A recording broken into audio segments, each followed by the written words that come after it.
જય શ્રી કૃષ્ણ. ચાલો સાંભળીએ પવિત્ર પુરુષોત્તમ માસ નિમિત્તે પુરુષોત્તમ માસ અધ્યાય 24મો.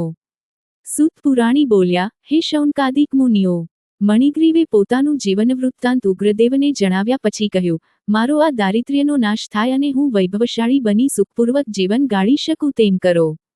ઉગ્રદેવ મુનિએ જણાવ્યું, તે મારો આદર સત્કાર સારી રીતે કર્યો છે, આથી તારું ભાગ્ય ફરી ગયું છે. હવે તારા ભાગ્યનો ઉદય થશે. આ મહિનાથી ત્રીજો મહિનો પુરુષોત્તમ માસ આવે છે. આ માસમાં તમે બંને ભક્તિભાવથી પુરુષોત્તમ વ્રત કરજો. દરરોજ ઘીનો દીવો કરજો.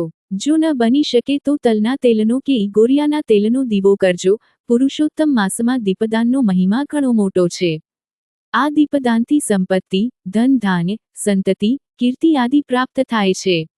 દીપદાનથી કુમારિકાને સુંદર અને ગુણવાન પતિ મળે છે. પરણેલ સ્ત્રી અખંડ સૌભાગ્યવતી બને છે. રોગીને તંદુરસ્તી મળે છે. પુત્રહીનને પુત્રની પ્રાપ્તિ થાય છે. વિદ્યાર્થીને વિદ્યા અને તપસ્વીઓને મોક્ષની પ્રાપ્તિ થાય છે. આ માસમાં દીપદાન કરવાથી 16 ગણું પુણ્ય હાંસલ થાય છે.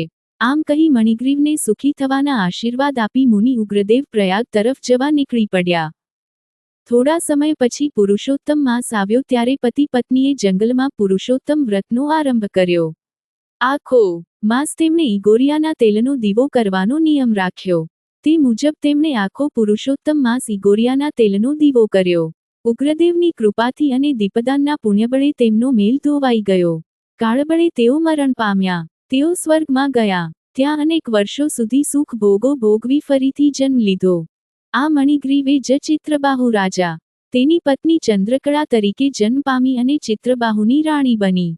આમ પુરુષોત્તમ માસમાં ફક્ત ઈગોરિયાના તેલનો દીવો આખો માસ કરવાથી આટલી સમૃદ્ધિ હાંસલ કરી શક્યા, તો તલના તેલનો કે ઘીનો દીવો ભક્તિભાવપૂર્વક કરવાથી અને ઉપવાસ આદિ રહેવાથી તે ઘણું પુણ્યફળ મેળવી શકે છે.